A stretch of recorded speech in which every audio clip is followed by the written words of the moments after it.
સુરક્ષામાં પોલીસ વિભાગે આજે બે મોટી સફળતાઓ હાંસલ કરી છે। એક તરફ ક્રાઇમ બ્રાન્ચે ઉત્તર પ્રદેશમાં હત્યાની કોશિશ અને ખંડણી જેવા ગંભીર ગુનામાં વોન્ટેડ ચાલી રહેલા ₹1.5 લાખના ઇનામી આરોપીને ઝડપી લીધો છે। ક્રાઇમ બ્રાન્ચે મળેલી બાતમીના આધારે શહેરના એક ગુપ્ત સ્થળેથી શોલેસિંહ જોનપુરવાળા આરોપીની ધરપકડ કરવામાં આવી છે। આ શખ્સ પર ઉત્તર પ્રદેશના જુદા જુદા પોલીસ સ્ટેશનોમાં હત્યાની કોશિશ, ખંડણી તથા અન્ય ગુનાના 5 ગુનાઓ નોંધાયેલા છે। યુપી પોલીસે તેની પર ₹1,50,000નું ઇનામ પણ જાહેર કર્યું હતું। આરોપી પાસેથી 2 જીવંત પિસ્તોલ અને 6 કારતૂસ મળી આવ્યા હતા। પ્રાથમિક પૂછપરછમાં તેણે સુરતમાં છુપાઈને રહેતા હોવાની કબૂલાત કરી છે। ક્રાઇમ બ્રાન્ચ હવે આરોપીને રિમાન્ડ પર લઈને વધુ તપાસ કરશે। સુરત શહેર પોલીસ કમિશનર અનુપમસિંહ ગેહલોત સાહેબના માર્ગદર્શન હેઠળ સમગ્ર સુરતમાં ગેરકાયદેસર જે પણ પ્રવૃત્તિ કરતા હોય તમામ વિષયો ઉપર વોચ રાખવામાં આવી રહી છે અને ક્રાઇમ બ્રાન્ચની જે એન્ટી ઓર્ગેનાઇઝ સ્ક્વોડ છે એના પોલીસ ઇન્સ્પેક્ટર, સબ ઇન્સ્પેક્ટરને એક ચોક્કસ બાતમી એ હકીકત આધારે એક આરોપી જેનું નામ આનંદસિંહ ઉર્ફે સોલેસિંહ ઉર્ફે સચિનસિંહ અશોકસિંહ ઠાકુર, આ વ્યક્તિ પોતે જોનપુરનો છે, એની ધરપકડ કરવામાં આવી છે। આનંદસિંહના કબજામાંથી 2 પિસ્ટલ અને 6 જીવતા રાઉન્ડ મળેલા છે। આનંદસિંહની વધુ પૂછપરછ કરતા આ આનંદસિંહ એ જોનપુરની સોલે ગેંગનો મુખ્ય આરોપી છે।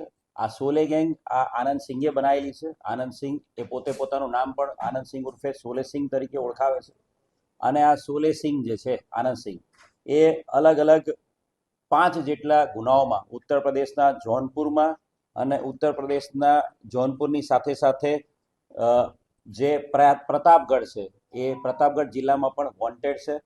આ સોલેસિંહ છે એ ઉત્તર પ્રદેશના જોનપુર વિસ્તારનો સૌથી મોટો બાહુબલી બનવા માટેનો પ્રયત્ન છેલ્લા 10 વર્ષથી કરી રહ્યો છે અને એ અનુસંધાને એણે ઉત્તર પ્રદેશના જોનપુર અને પ્રતાપગઢ વિસ્તારમાં પોતાના અલગ અલગ માણસો ઊભા કરેલા છે અને આનંદસિંહે પોતાની સાથે વેપન રાખીને આખા જોનપુરના આખા પટ્ટામાં અલગ અલગ જે મોટા મોટા વેપારીઓ છે, બિલ્ડરો છે, મોટા જે પ્રતિષ્ઠિત વ્યક્તિઓ છે એને ટાર્ગેટ કરાવતો હતો અને એ પોતે એને ધમકી આપતો હતો અને પૈસા માંગતો હતો અને ધમકી અને પૈસા માંગ્યા બાદ જો પૈસા ના આપવામાં આવે તો એની ઉપર ગોળીબાર કરાવતો હતો।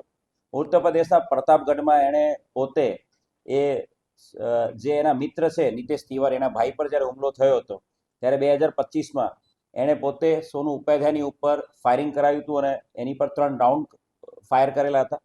સાથે સાથે જોનપુર બદલાપુરમાં પણ સેન્ટ ઝેવિયર સ્કૂલના પ્રિન્સિપલ જોસેફ એની ઉપર 3 મહિનાની અંદર 2 વખત એણે હુમલો કરાવ્યો હતો। બંને વખત એના સ્કૂલની બહાર એ પ્રિન્સિપલની ઉપર એણે ફાયરિંગ કરાવેલા હતા। એ જ રીતે બદલાપુરમાં પણ એણે એક ડૉક્ટર પાસે પૈસાની માંગણી કરી હતી અને પૈસાની માંગણી બાબતે એને ડરાવવા માટે એના ડૉક્ટર ઉપર પણ 5 રાઉન્ડ ફાયરિંગ કર્યું હતું। એની સાથે સાથે બક્સાની અંદર એક બેંક મેનેજર પાસે 2 લાખ રૂપિયાની માંગણી કરી હતી અને બેંક મેનેજર ઉપર પણ એણે ધમકી આપેલી હતી અને એને મારી નાખવાની, જાનથી મારી નાખવાની ધમકી આપી હતી। કુલ 5 જેટલા ગુનાઓમાં, જેમાંથી 4 અટેમ્પ્ટ ટુ મર્ડર છે અને 1 ધમકીનો ગુનો છે, એવા 5 જેટલા ગુનાઓમાં છેલ્લા લાંબા સમયથી આનંદસિંહ ઉર્ફે સોલેસિંહ, જે સોલે ગેંગનો મુખ્ય સૂત્રધાર છે, એ વોન્ટેડ હતો અને એને પકડવા માટે અત્યાર સુધીમાં ઉત્તર પ્રદેશની પોલીસ પણ સુરતમાં 2-3 વખત મહેનત કરી ચૂકેલી છે, પરંતુ છેલ્લા ઘણા સમયથી ડીસીપી ક્રાઇમ બ્રાન્ચ રોઝિયા સાહેબના માર્ગદર્શન હેઠળ સમગ્ર ક્રાઇમ બ્રાન્ચની ટીમ આની અંદર એક્ટિવ હતી અને ચોક્કસ ટેકનિકલ ઇન્ટેલિજન્સ અને હ્યુમન ઇન્ટેલિજન્સ આધારે પલસાણા ખાતેથી આરોપીને પકડી પાડવામાં આવ્યો છે। આરોપીના ગુનાહિત ઇતિહાસની વાત કરીએ તો આરોપી વિરુદ્ધમાં 2018માં મર્ડરનો પણ એક ગુનો દાખલ થયેલો છે અને એની સાથે સાથે એની વિરુદ્ધમાં આર્મ્સ એક્ટના ગુનાઓ પણ ત્યાં જોનપુર અને બક્સામાં દાખલ થયેલા છે।